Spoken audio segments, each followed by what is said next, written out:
My name is Brian Pike. I'm a retired general practitioner, having worked in Bishop Auckland now since 1980. And I retired from practice about 2 or 3 years ago. I discovered Nicola's name in an article in the Saturday edition of the Telegraph. Probably 3 or 4 months ago, I discovered a couple of extra personal pension plans which I found filed away in my terribly good filing system, which I didn't know I had. The Lifetime Allowance, I did not think at the time I was thinking about retirement that I would actually come into that issue, that problem at all, because it seemed like far more than my National Health Service pension was going to achieve. Suddenly, almost overnight, my NHS pension increased by something like 30 or 40%, and I was therefore over the lifetime allowance. So we had to actually take in measures to prevent that from being taxed. It would have been a 55% taxation on anything over the 1.5 million, so it would have been a lot of money. And so the beauty was that when I found these extra pensions, I was able to put them into the pension pot and not pay any increased tax.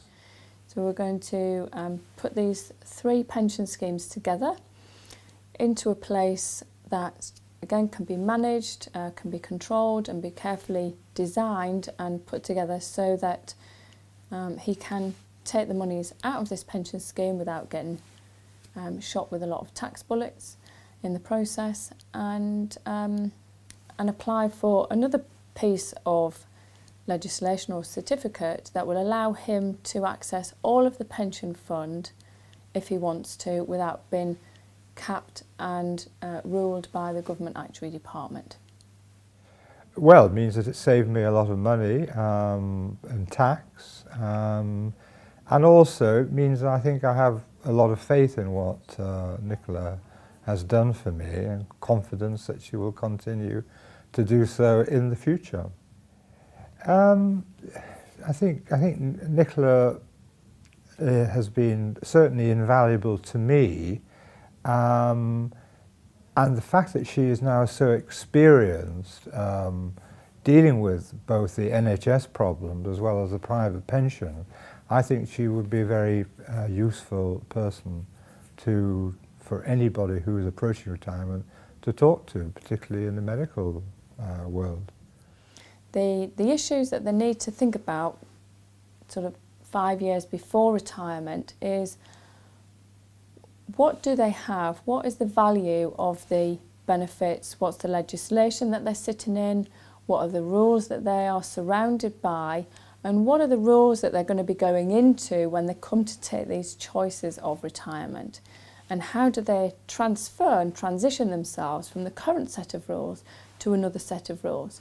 So it's a bit like if you're driving a car and you're driving up the motorway and you want to get off the motorway, you can't just turn off when you feel like it, because there's a thing called a barrier on the left-hand side.